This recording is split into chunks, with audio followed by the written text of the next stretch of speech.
Hello friends, एक बार फिर से स्वागत करते हैं आप लोगों का आपके अपने YouTube channel AKC technical classes में।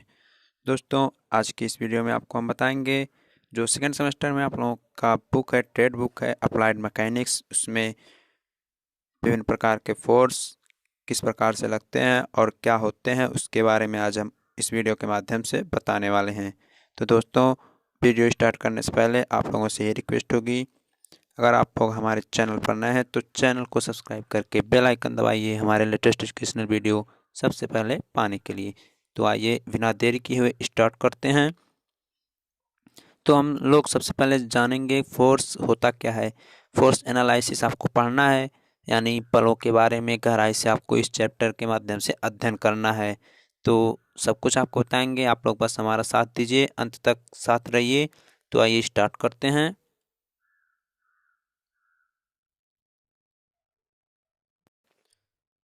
तो यहाँ पर देखिए दिया है फोर्स एनालिसिस यानी बल विश्लेषण। यह आपका चैप्टर नंबर फर्स्ट भी है, इसी के बारे में आपको अध्ययन करना है कितने प्रकार से फोर्स लग सकते हैं। ठीक, तो देखिए क्या होता है। किसी वस्तु या पिंड पर लगने वाले बलों को जोड़ने तथा उन्हें निश्चित दिशाओं में तोड़ने या विघटन करने की क्रिया को बल विश्लेषण कहते हैं। मतलब किसी कोई भी मान लीजिए बॉडी है, उस पर फोर्स लग रहे हैं और वो फोर्स उसे क्या कर रहे हैं, मतलब वो स्थिर है, कोई वस्तु से इधर उधर खिसका दे रहे हैं, मूव करा रहे हैं या उसे तोड़ दे रहे हैं। तो उस जो वो सब क्रिया करते हैं, उसे तोड़ते हैं या निश्चित दिशा में तोड़ते हैं या उन्हें जोड़ भी देते हैं बल के द्वारा, तो उसी को हम लोग बल विश्लेषण कहते हैं। इसे मतलब हम लोग कह सकते हैं force resolution, resolution of force या कंपोजिशन ऑफ फोर्स। ठीक, जोड़ना या रिजॉल्व करना। तो इस सब के बारे में आपको हम आगे बताएंगे। तो देखिए परिभाषा हमारा क्या कह रहा है। किसी वस्तु या पिंड पर, कोई वस्तु या पिंड है जिस पर लगने वाले बलों को जोड़ने तथा उन्हें निश्चित दिशाओं में तोड़ने, मतलब फोर्स लग रहे हैं, उन्हें निश्चित दिशा में जोड़ दे रहे हैं या तोड़ दे रहे हैं या उन्हें विघटन कर दे रहे हैं, तो जो ये सब क्रिया कर रहे हैं उसी को हम लोग बल विश्लेषण कहते हैं। यानी चैप्टर आपका है बल विश्लेषण। हम आप लोग अध्ययन करेंगे बलों के प्रभाव के बारे में, इस चैप्टर के माध्यम से आप लोग अध्ययन करेंगे। ठीक, तो इसमें अनेक प्रकार के फोर्स लगेंगे, अनेक प्रकार के बल निकाय होंगे, तो उसी के बारे में आज को हम आपको बताएंगे। आइए आगे देखते हैं सिस्टम ऑफ फोर्सेज। तो यहाँ से देखिए सिस्टम ऑफ फोर्सेज यानी विभिन्न प्रकार के बल निकाय जो हैं उसके बारे में। तो देखिए बलों के विभिन्न समूहों को बल निकाय कहते हैं। बलों के विभिन्न समूहों को ही हम लोग बल निकाय कहते हैं। जैसे कई फोर्स लगे हैं, मान लीजिए फोर्स F1 है, F2 हैं। तो जैसे इस चित्र के माध्यम से देख लीजिए, इसमें कई फोर्स लगे हैं, तो इन्हीं के जो समूह हैं उन्हीं को हम लोग बल निकाय यानी सिस्टम ऑफ फोर्स कहते हैं। ठीक, तो बलों के समूहों में भिन्नता उनकी दिशा, क्रिया बिंदु तथा क्रिया समतल पर निर्भर करती है। जो बलों का आप लोग बलों में भिन्नता कैसे ज्ञात करेंगे, आप लोग उनकी क्रिया बिंदु ज्ञात के अनुसार ही उन्हें पता कर पाएंगे। जैसे अभी इस चित्र के माध्यम से आपको हम बताएंगे, किसी की क्रिया रेखा दूसरी तरफ है, किसी की क्रिया रेखा दूसरी तरफ है, तो ये जो समूहों की भिन्नता है उनकी दिशा, क्रिया बिंदु और क्रिया समतल पर निर्भर करती है, उनकी बलों की भिन्नता।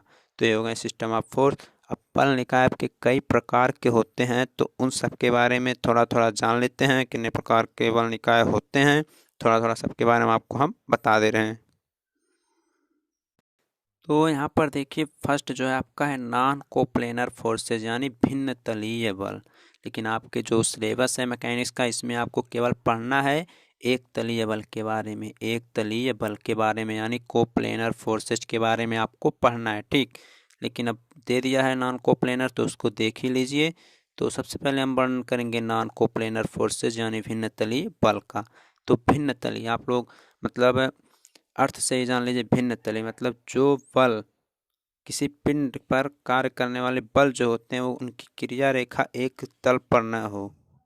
ठीक, भिन्न भिन्न तल पर हो, उन्हें ही हम लोग भिन्न तलीय बल कहते हैं। आप लोग परिभाषा ध्यान से सुनिएगा। जैसे भिन्न तलीय बल क्या है, भिन्न तलीय बल मतलब भिन्न तलीय, आप लोग अर्थ से ही समझिए।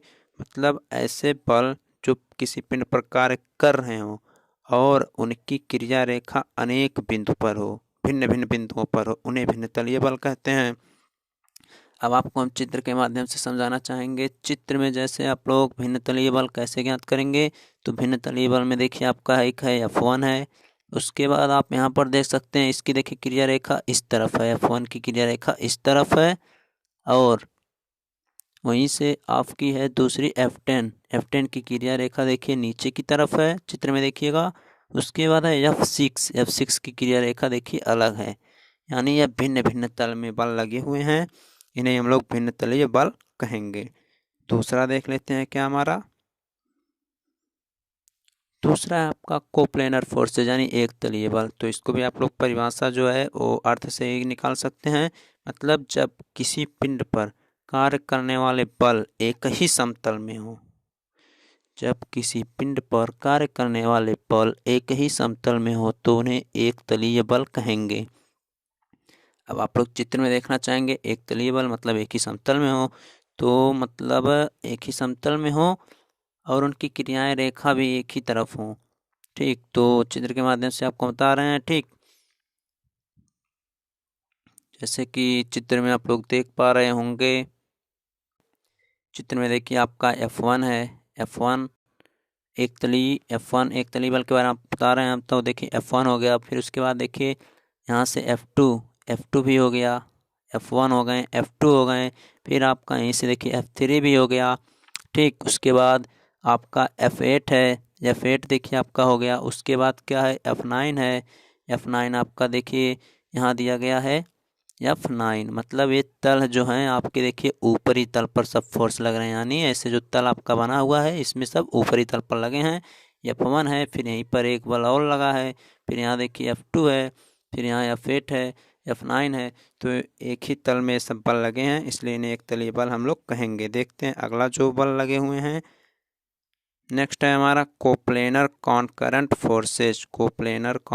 फोर्सेज, जिसे कहेंगे हम लोग संगामी एक तलीय बल।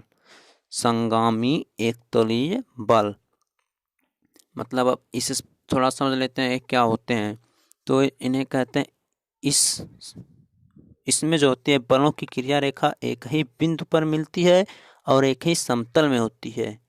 तो क्या कहते हैं इन्हें, संगामी एक तलीय बल कहेंगे। किसे कहेंगे, जिनमें बलों की क्रिया रेखा एक ही बिंदु पर मिलती है और एक ही समतल में होती है। जैसे कि चित्र में आपका F1 हो गया। ठीक, उसके बाद आपका देखिए F2 हो गया, पॉइंट इसका यहाँ मिल रहा है सब। ठीक, उसके बाद आपका F3 भी देखिए यहीं से मिल रहा है F3। उसके बाद आपका देखिए F3 के बाद आपका आ गया है यहाँ पे, अथवा आप लोग F6 को देख लीजिए, F7 को देख लीजिए या F11 को देख लीजिए।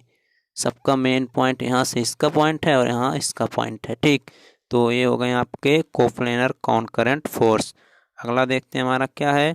अगला हमारा दिया है चौथा बल जो है बल निकाय, वो है कोप्लेनर नॉन कॉनकरेंट फोर्स यानी एक तली असंगामी बल। इसको क्या कहते हैं, एक तली असंगामी बल मतलब ये होते हैं इन बलों की जो क्रिया रेखाएं होती हैं वो एक ही समतल में होती है, परंतु सबकी क्रिया रेखा एक बिंदु पर नहीं मिलती। संगामी में सबकी क्रिया रेखा एक ही बिंदु पर मिलती थी और एक ही समतल में होती थी। इसमें एक तलीय असंगामी बल में क्रिया रेखा एक पर नहीं मिलेंगी, लेकिन एक ही समतल में होंगे। क्रिया रेखा नहीं मिलेगी लेकिन एक ही समतल पर होंगे। जैसे चित्र के अनुसार आप देखिए F1 हो गया है यहाँ पर। उसके बाद आपका देखिए F2 भी देख लीजिए, उसके बाद आप F3 देख लीजिए और F4 भी देख लीजिए। ठीक, इन बलों की क्रिया रेखा एक ही समतल में होती हैं और आपकी एक ही क्रिया रेखा पर नहीं मिलती। तो ये सब हो गए यहाँ पे इस चित्र के अनुसार, लेकिन आप लोग इसे इस प्रकार नहीं कर सकते हैं। देखिए हमने बल तो गलत बता दिया, लेकिन कोई बात नहीं, आपको फिर से बता रहे हैं कि इन बलों की क्रिया रेखाएं एक ही समतल में होती हैं, परंतु सभी क्रिया रेखाएं एक ही बिंदु पर नहीं मिलती। अब जैसे आपको हम बता रहे हैं, इसको देख लीजिए, यहाँ से इस वाले को देखिए, यहाँ देखिए एक ही बिंदु पर तो मिलेंगी, एक ही समतल में होंगी, लेकिन क्रिया रेखा एक ही बिंदु पर नहीं मिलेगी। तो देखिए F10 आपका नहीं मिल रहा है, F5 मिल रहा है, F4 नहीं मिल रहा है। तो देखिए ये सब आपके हो गए एक तली असंगामी बल।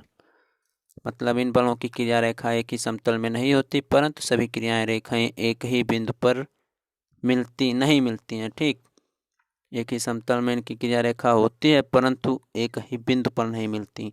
अगला देखते हैं हमारा क्या है। अगला दिया है हमारा कोप्लेनर लाइक पैरेलल फोर्स, यानी एक तली सदृश समांतर बल, एक तली सदृश समांतर बल। ठीक, तो इसे किस प्रकार जानेंगे। कोप्लेनर लाइक पैरेलल फोर्स, यानी यह बल वह निकाय होता है जिसमें सभी बलों की क्रियाएं रेखाएं समांतर एक ही दिशा तथा एक ही तल में होती हैं। आप लोग परिभाषा ध्यान दीजिए, चित्र में आपको यहाँ दिख नहीं रहा होगा आगे, लेकिन आप लोग कोप्लेनर लाइक पैरेलल फोर्स को समझिए। ये होता है, यह वह बल निकाय है जिसमें सभी बलों की क्रियाएं रेखाएं समांतर एक ही दिशा में तथा एक ही तल में होती हैं। जैसे चित्र के अनुसार आप लोग देखिएगा, F4 यहाँ पर है। ठीक, उसके बाद है आपका F7 देखिए, क्रिया रेखा भी एक ही तरफ है और फोर्स भी समांतर लग रहे हैं। और F10 भी देखिए इसी के समांतर है, क्रिया रेखा भी एक ही तरफ है। उसके बाद आप लोग यहाँ देखिए F1 और यहाँ आप लोग F9 देख लीजिए। ठीक, तो ये सब आपके हो गए कोप्लेनर लाइक पैरेलल फोर्सेज। ठीक, अगला देखते हैं हमारा क्या है। अगला है छठवां जो सिस्टम ऑफ फोर्स है वो है non parallel non concurrent coplanar forces, यानी असमांतर असंगामी एक तलीय बल। इसे क्या कहते हैं हम लोग, असमांतर असंगामी एक तलीय बल। मतलब यह बलों का ऐसा निकाय होता है, यह बलों का जो है ऐसा निकाय होता है जो परस्पर समांतर नहीं और न ही एक बिंदु से मिलते हैं, लेकिन होते किसमें, एक ही तल में होते हैं। ठीक, मतलब ये बल समांतर नहीं होते हैं और एक ही बिंदु और न एक ही बिंदु से गुजरते हैं, लेकिन एक ही तल में होते हैं। जैसे F1 हो गया आपका, F2 हो गया, F3 हो गया और F4 हो गया। देखिए समांतर नहीं है और न एक बिंदु से सब गुजर रहे हैं। ठीक, लेकिन एक ही तल में सब स्थित हैं। ये हो गए। उसके बाद और देखते हैं सातवां जो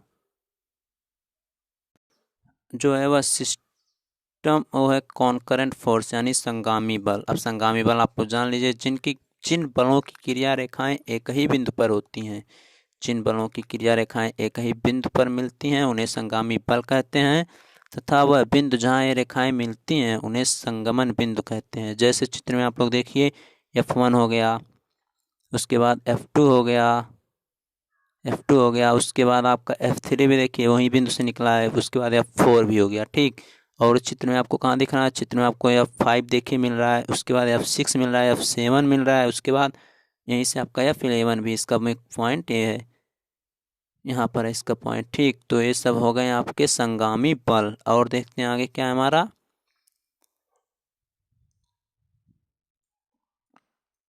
आगे है आपका नॉन कॉन्करेंट फोर्सेज, यानी असंगामी बल। आठवां सिस्टम ऑफ फोर्स है नॉन कॉन्करेंट फोर्सेज, यानी असंगामी बल। अब इसे क्या, असंगामी बल मतलब एक बिंदु पर न मिले, तो ऐसे आप लोग लिखेंगे, जिन बलों की क्रिया रेखाएं एक बिंदु पर नहीं मिलती उन्हें असंगामी बल कहते हैं। आइए चित्र में इसे समझते हैं। जिन बलों की क्रिया रेखाएं एक बिंदु पर नहीं मिलती उन्हें असंगामी बल कहते हैं। अब चित्र में आप देखिए F1 हो गए, उसके बाद आपका F10 हो गया, F9 हो गया और F7 हो गया। क्रिया रेखाएं एक बिंदु पर नहीं मिल रही हैं तो इन्हें असंगामी बल कहेंगे। और देखते हैं क्या इसमें और कौन से सिस्टम ऑफ फोर्सेज हैं। और देखिए जो नौवां सिस्टम ऑफ फोर्स है वो है पैरेलल फोर्सेज, यानी समांतर बल। अब समांतर बल किसे कहते हैं, समांतर बल उसे कहते हैं जिन बलों की क्रिया रेखाएं एक दूसरे के समांतर हों, जिन बलों की क्रिया रेखाएं एक दूसरे के समांतर हों उन्हें समांतर बल कहते हैं। और ये बल जो होते हैं वो असंगामी भी होते हैं। तो आइए देखते हैं चित्र के माध्यम से कि चित्र में कहाँ हमारे समांतर बल दिख रहे हैं। तो चित्र में आप लोगों का समांतर बल देख रहे पा रहे होंगे आप लोग। F4 है, ठीक, F7 है, F10 है, एक ही तरफ है, F12 भी है, एक ही समांतर। देखिए सबकी नीचे की तरफ क्रिया रेखाएं हैं, इन्हें आप लोग समांतर बल कहेंगे। अब इसमें भी दो टाइप के होते हैं, लाइक पैरेलल फोर्सेज और अनलाइक पैरेलल फोर्सेज, यानी सदृश समांतर बल और असदृश समांतर बल। तो उसे देखते हैं। यहाँ पर देखिए लाइक पैरेलल फोर्सेज, यानी सदृश समांतर बल। इसे क्या कहेंगे आप लोग, जैसे इस प्रकार के सभी समांतर बलों की दिशाएं एक ही होती हैं। जैसे समांतर बल में हमने कहा, उसी प्रकार सेम टू सेम ए भी है सदृश समांतर बल। इसमें सभी बलों की क्रिया रेखाएं, समांतर बल की क्रिया रेखाएं जो होती हैं वो एक ही तरफ होती हैं। अब चित्र में इसको देख लेते हैं, एक ही तरफ होती हैं और समांतर होती हैं। तो देखिए F4 हो गया, F7 हो गया, F12 हो गया और F10 हो गया, ये सब आपके हो गए सदृश समांतर बल। अब देखते हैं अगला जो लास्ट है, अनलाइक पैरेलल फोर्सेज यानी असदृश समांतर बल। अनलाइक पैरेलल फोर्सेज यानी असदृश समांतर बल। अब इसे किस प्रकार प्रदर्शित करेंगे? इस प्रकार के बलों की जो क्रिया रेखा होती है वो एक ही और नहीं होती, वो विपरीत होती है, लेकिन समांतर रहेगी, लेकिन उनकी दिशाएं, क्रिया रेखाएं जो रहेंगी वो विपरीत होंगी। तो उसको चित्र के माध्यम से देखते हैं। यहाँ पर देखिए आपका F1 हो गया, ठीक। उसके बाद इसकी क्रिया रेखा F1 की इस तरफ है। उसके बाद उसी के समांतर आपका F8 लगा, इसकी क्रिया रेखा देखिए दूसरी तरफ है। फिर आपका F9 है, F9 की क्रिया रेखा इस तरफ है। उसके बाद F11 है, F11 की क्रिया रेखा देखिए चेंज है। तो इस प्रकार से विभिन्न प्रकार के सिस्टम ऑफ फोर्सेस के बारे में आज आपको हमने बताया, बल विश्लेषण के बारे में बताया। तो दोस्तों, अगर वीडियो अच्छा लगा हो तो लाइक कमेंट शेयर ज़रूर कीजिए, और चैनल पर नए हैं तो सब्सक्राइब करके बेल आइकन दबाइए हमारे लेटेस्ट एजुकेशनल वीडियो पाने के लिए। तो दोस्तों, आज के लिए बस इतना ही। बचे हुए भाग हम आपको अगले वीडियो के माध्यम से बताएंगे। इस चैप्टर में आपको बलों के प्रभाव, व्यवहार इत्यादि के बारे में पढ़ना है, और सब आपको अगले वीडियो के माध्यम से बता दिया जाएगा।